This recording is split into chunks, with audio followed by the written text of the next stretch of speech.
Y'all, it finally happened. After over a year fully dedicating myself to this endeavor, 1 month ago, my channel has officially been monetized. When I tell you that, particularly in this last month, I was this close, like this close from quitting, but something within me kept saying, not today, Satan. Not yet, anyway. You know what? Let's get out of the house and I'll explain. What's up, travelers? Welcome back to my channel. And if this is your first time stopping by, hi, my name is Sade. I am so happy that you stopped by. I'm an almost 40-year-old who's managed to visit nearly 40 countries thanks to an unrelenting passion for travel sparked by some of the world's best storytellers. People like Anthony Bourdain, who showed me that travel is not just about going places, it's about experiencing life intentionally. It's about listening, connecting, learning. For the most part, this channel is dedicated to those stories I carry with me every time I pack a bag and take off to the next destination, and the lessons I bring back. Lessons that have shaped my worldview and the way I move through life. There are two philosophies that guide what I share here. One, the purpose of life is to find your gift. The meaning of life is to give it away. And two, if you're lucky enough to have the resources to travel, do it. But if you travel, also learn, grow, and then repeat. And to be clear, I'm talking about travel, not tourism. Not just sipping cocktails beachside at a resort and heading back home. I'm talking about immersive travel, the kind where you engage with a culture, absorb new perspectives, and walk away changed, even if just a little. Each journey becomes a chapter in your book of life. And hopefully, with each chapter, you become a more well-rounded version of yourself, a forever student of life. To me, that is what gives life meaning. To share these stories that might seem out of reach, but when you really pay attention, they're actually familiar. Because no matter where we live, what language we speak, or the foods we eat, we all bleed red. We all breathe the same air. And we all deserve the same dignity to thrive while we're still lucky enough to be here. Cool. Now that I've gotten all of that off of my chest, let me go ahead and tell you guys why, despite all of that, I still almost quit this channel.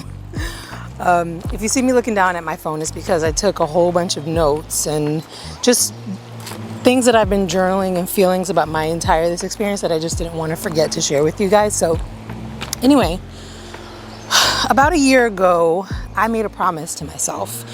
I was going to give YouTube a real shot and kind of dedicate whatever energy that I could spare, my disposable time and financial resources. And then I tried to create a system, and I told myself, think big by going small. So I set a goal of 3 videos a month. That's it.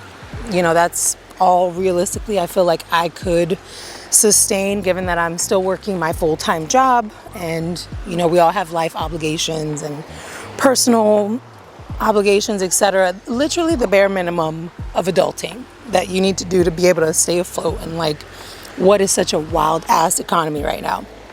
But in between all of that, I studied and learned as much as I can. I consumed everything that I could about this space, learned what I could about the YouTube algorithm, content creation, camera gear, editing, lighting, storytelling, all of it. And each time that I learned something, I tried to apply it slowly, bit by bit in some of my videos.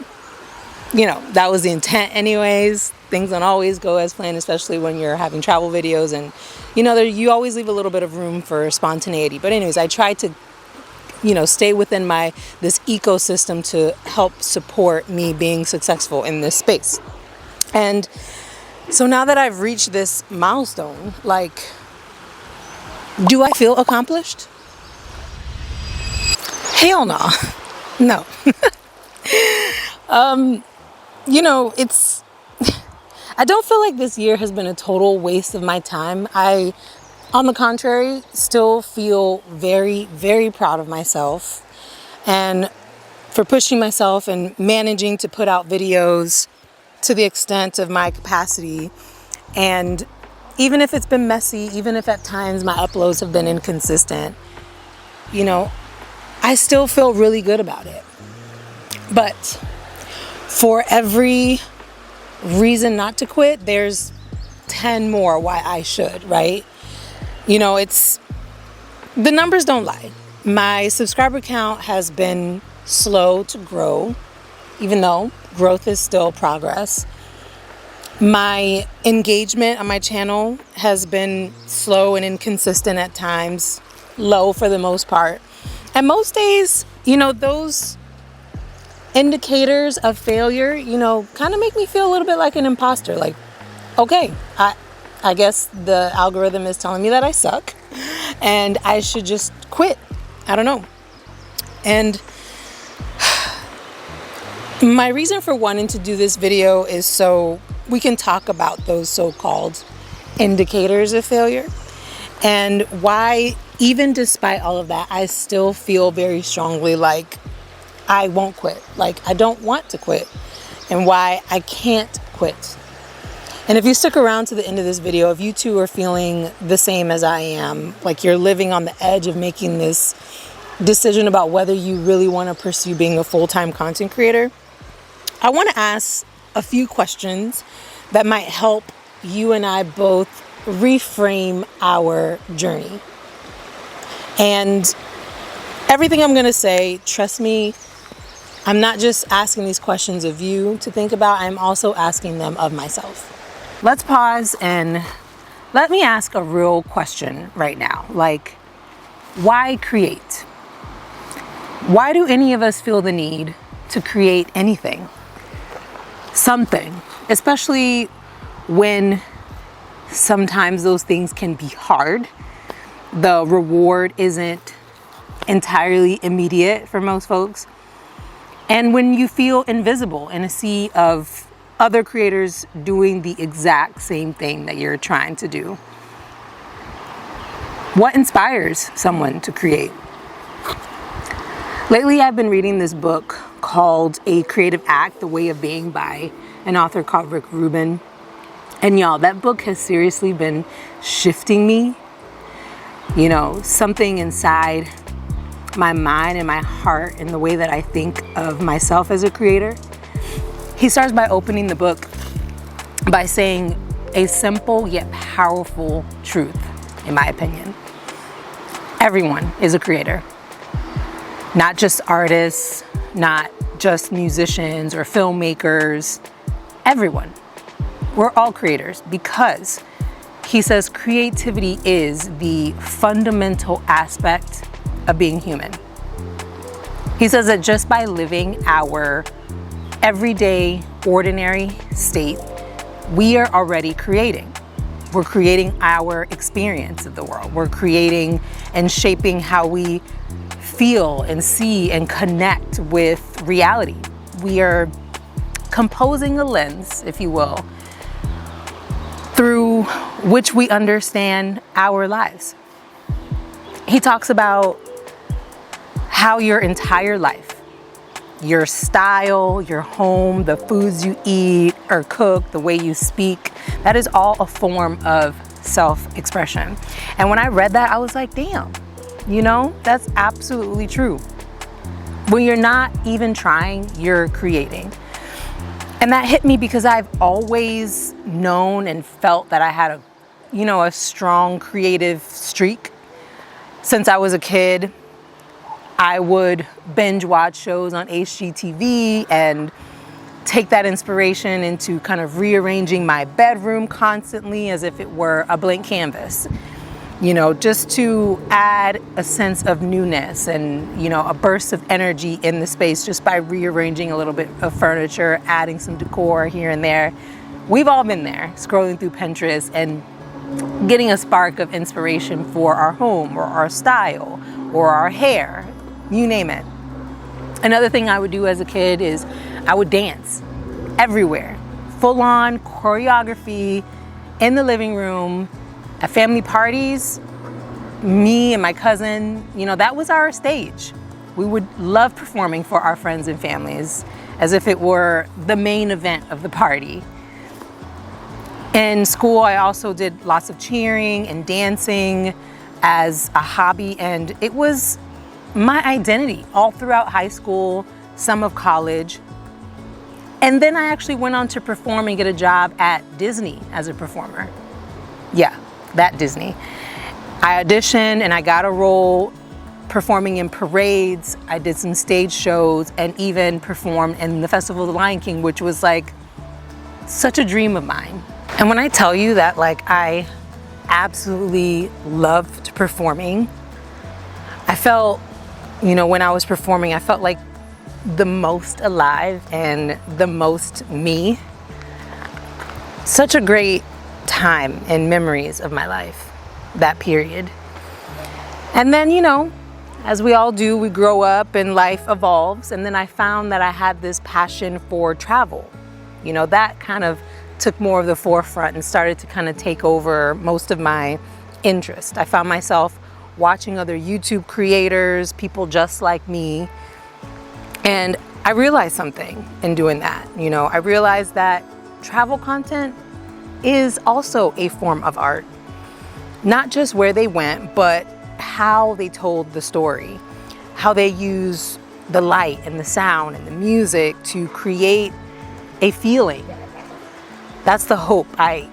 That's something, you know, a big part of my intentions when I create these videos. How they share their honest, meaningful reflections of their journey and their experiences. It wasn't just about those destinations, as beautiful as they may be. It was also about, you know, the transformation. And I saw myself in those videos, and that struck me. You know, these people were not celebrities. They were normal people just like me and like you. Everyday people with a camera, a story, and the courage to share it, albeit in public, in front of strangers, staring at you. It's very awkward and uncomfortable, but we do it because we love it and we have a passion for it. And, you know, you feel it's within you and you just want to share it and get it out, right? YouTube kind of shattered the gatekeeping, you know, for being accessible to the public. It created this space where anyone, and I mean anyone, can share their voice, their vision with the world. No agent, no fancy studios. I'm here in a state park alongside of a river, a camera on my tripod, nothing special. And that really inspired me to see people out there just kind of sharing what they have to give to the world. And I was like, wow. Everywhere I look, you know, if you are big on social media, people are just doing special things. They're funny, they're creative, they're beautiful. And for me, I just kind of felt like this pull and this urgency and this need to also share my vision of the world through the lens of my camera and through my own lived experiences. YouTube made me feel like just maybe anything was possible. And for someone like me who's constantly searching for purpose and connection, that feeling is everything. So no, I can't quit. Not yet. You know, I've always been a bit timid to call myself a creator.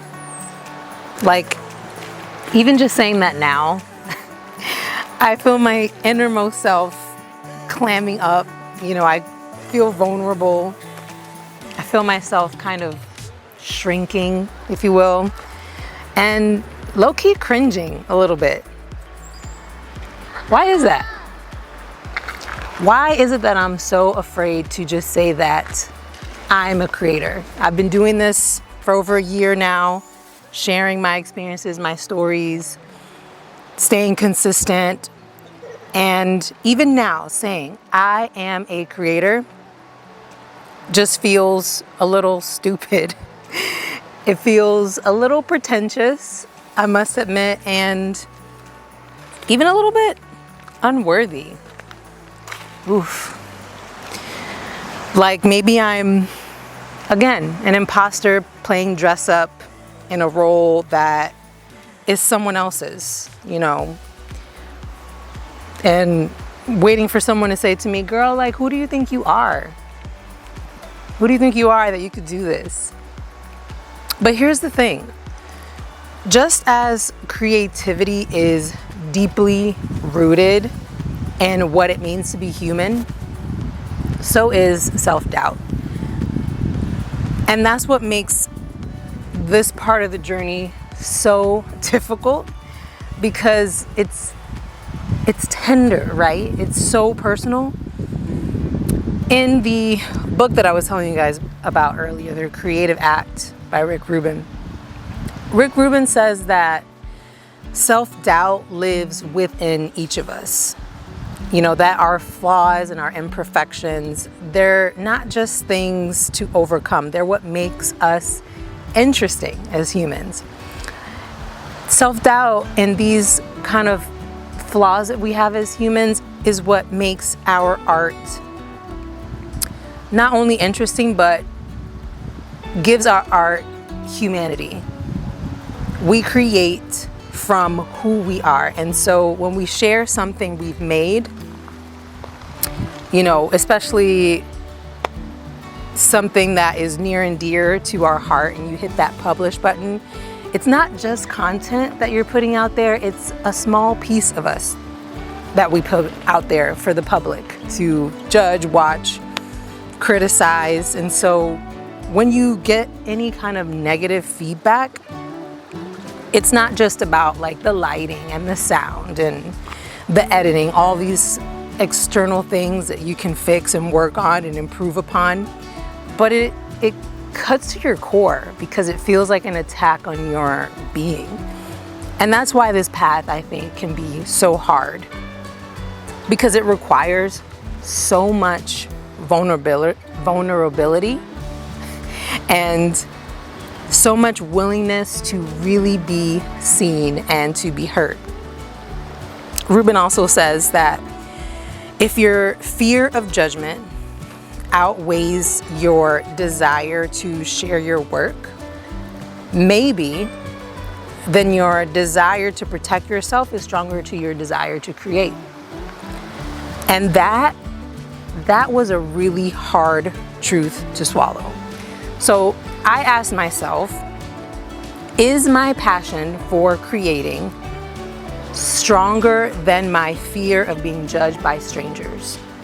And even being judged by people who you love and adore? And you know what? I would say yes, it is. Because it kind of has to be. Because let me tell you, even the nicest people you love and you care about, your friends and your family, they're not exempt from judgment.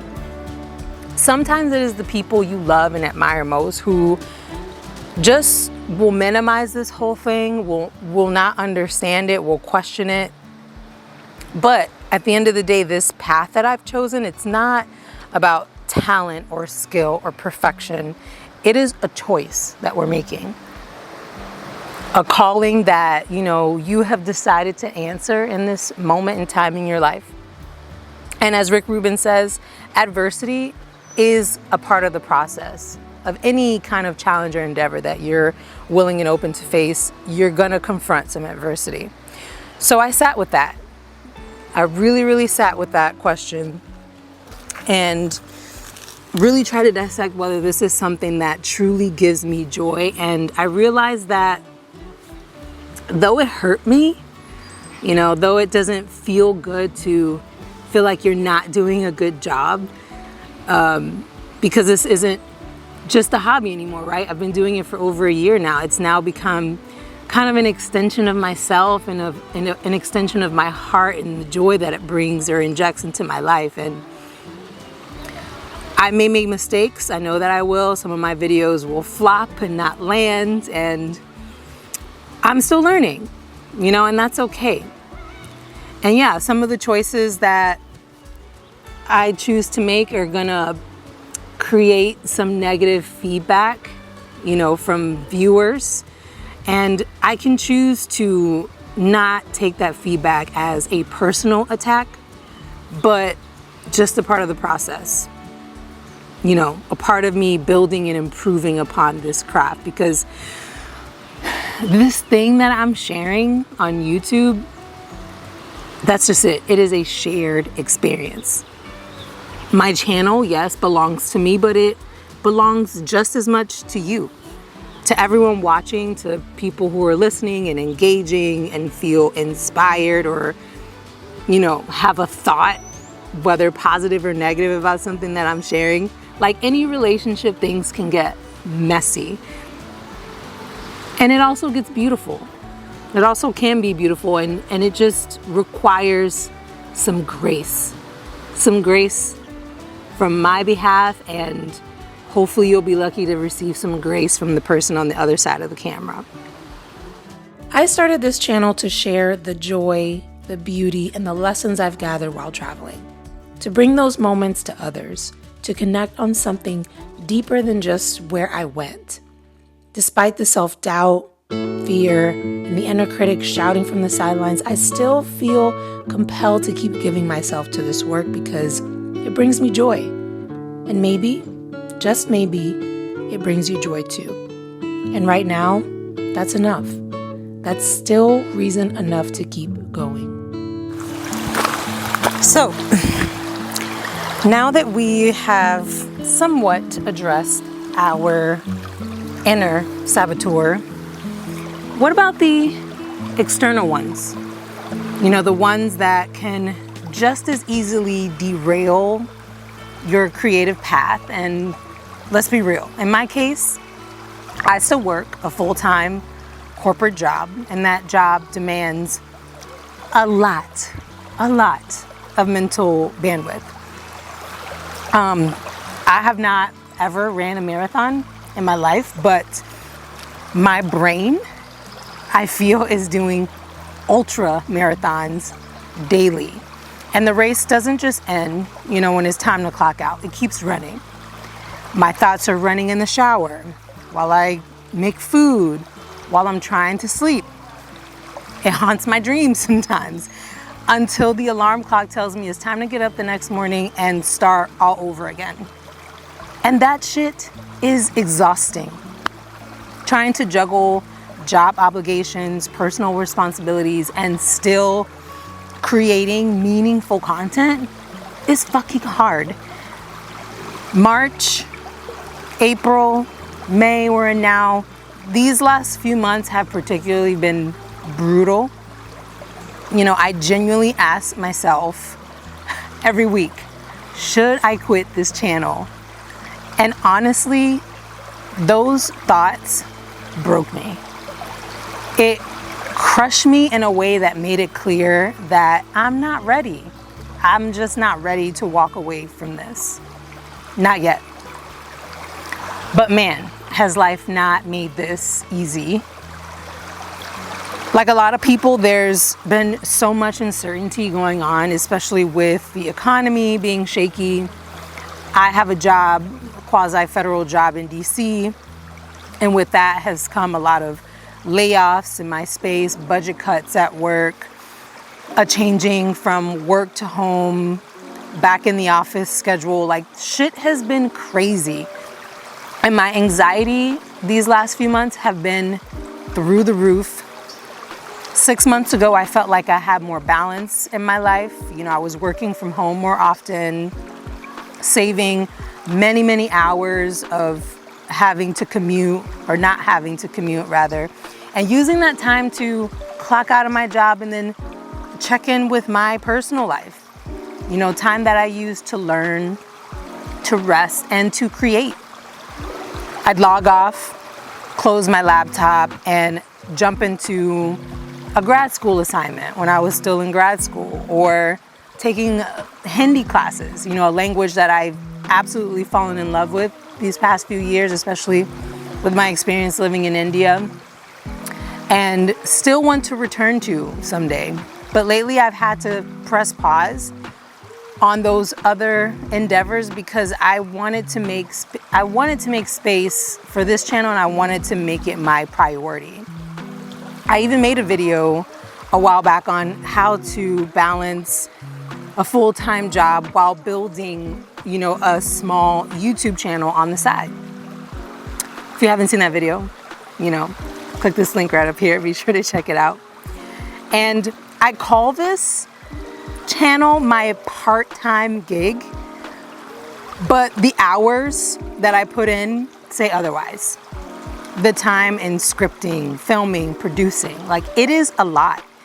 And that's not, let's not even get started on people who do this job full time. They work relentlessly, day, night, weekends, you name it. And as a result, to the viewer, it might look like it's easy, but what you don't see is the sweat equity behind every single upload. The balancing of the quality of their content with having a demanding 9-to-5 job. It is a beast. It really is. And you also have to sharpen those soft skills of storytelling and communication and marketing. And then you even have the hard skills of editing, SEO, scripting, filming, lighting. And let's not forget the time and the money that it takes to be able to do this. For me, the decision to hire an editor, someone who can edit my videos, was one of the smartest moves I could have made to keep this channel and what I'm doing sustainable. Not because I can't learn to edit, but because my time is so scarce between all of the obligations that I have going on. Even this video alone took me days to write, days to do the voice recordings, film, organize the footage for my editor, review any drafts if we have changes, create the thumbnails, optimize the CEO titles, write the video description. This process is insane. So given all of that, my question to you is, do you have the bandwidth and the emotional capacity to keep creating while managing everything else that you have going on? That is a lot to juggle on your plate. And you at least have to be able to do this long enough, hopefully, so that it turns into something that is financially sustainable. Because here's the truth, that may never happen. We may be putting in all of this sweat equity and it may never bear any financial fruit. You can pour years into your life, as I have now, creating, and it is going to be a balancing act. And you're going to feel like you're tiptoeing on a line over the freaking Grand Canyon. And you have to ask yourself, is that a risk that you're willing to take? To take the leap of faith that at some point in the future, all of this will pay off without even really knowing that it will. So yeah, take a breath, take a seat, join me. Don't answer that too quickly. Really think about it, as I have. And for me, deep down, the answer is still abso-fucking-lutely. Now, after all the time, all the energy, and mental battles just to hit that publish button, what happens next is completely out of your control. You've created something you're so proud of, something you know is good, and then the algorithm says, F you. Remember that fear of judgment we talked about? Well, irrelevant, because your video didn't even get enough views for people to judge it. That is such a uniquely painful feeling. I've watched hundreds of videos on how to master the YouTube algorithm, and while there's some solid advice out there, I still find myself scratching my head. Why do some of my videos do okay, and others completely flop? That's when self-doubt creeps in. Maybe my videos just ain't shit. But then, right when I start to spiral, a kind, encouraging comment shows up, and it helps push back the noise just enough. Now you'll hear creators say, the algorithm is your friend. It wants to match you with the right audience. And okay, sure. But tell that to the video sitting in YouTube's digital landfill as we speak. Sometimes I get people in my comments offering to optimize my channel, and I've ignored them because I already use tools like vidIQ, CoSchedule. I try to do keyword research, SEO friendly my titles and description, clear thumbnails, all the things, and still, it is discouraging.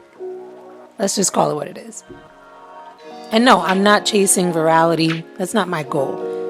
My goal is to build genuine, long-lasting connections with people like you. People who want to grow with me, learn something new, experience the world, connect on a deeper level. That's it. That is the heart of it. I have no interest in being inauthentic, compromising my values, or making a fool out of myself for clicks. Okay.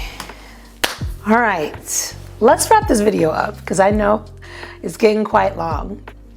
So here's my final question that I've been asking myself lately. Can I see myself doing this long term? And if so, do the rewards outweigh the risks in doing so?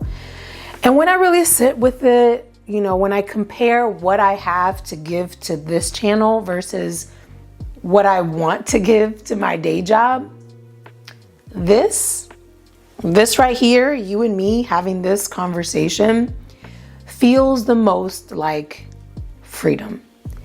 Even with all of the challenges, the long nights, the algorithms, the self-doubt, this work feels like a part of me that clearly I'm willing to give away for free.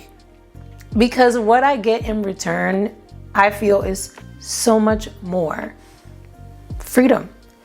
Freedom of expression, freedom to create without limitations, freedom to explore my thoughts, my identity, my purpose. And someday, maybe I'll even be able to have some financial freedom. TBD on that part. I still am digging myself out of a hole because there are no guarantees. But so far, I'm loving what I'm doing.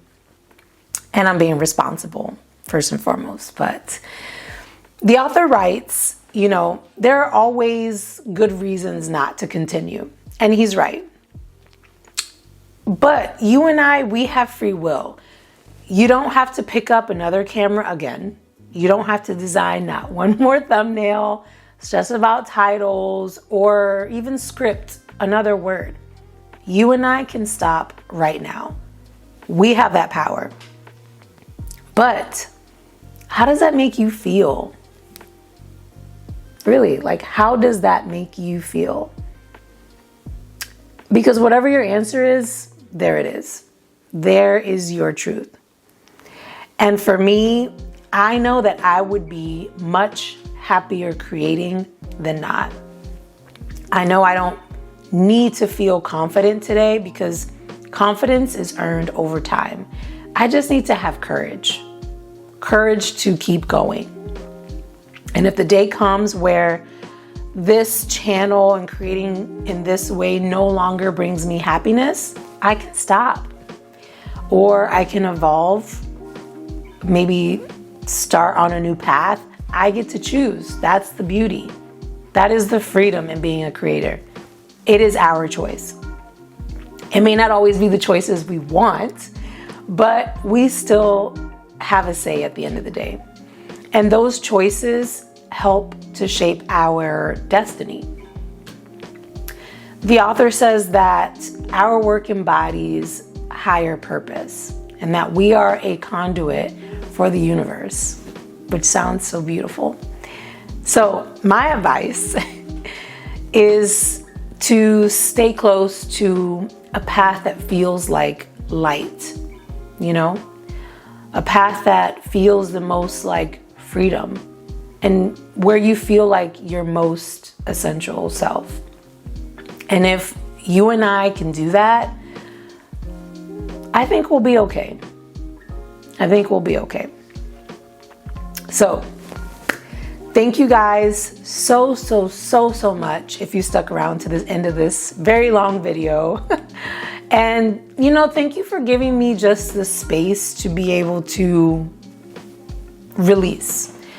Wherever you are in your journey, I hope that this video brought you a little bit of clarity, definitely some encouragement, and a reminder that you are not alone. Like, I am on this struggle bus too.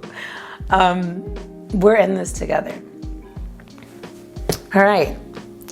Take care of yourselves, and hopefully I will see you in the next video where we can travel, learn, grow, and repeat together. Thank you. See you in the next one. Peace.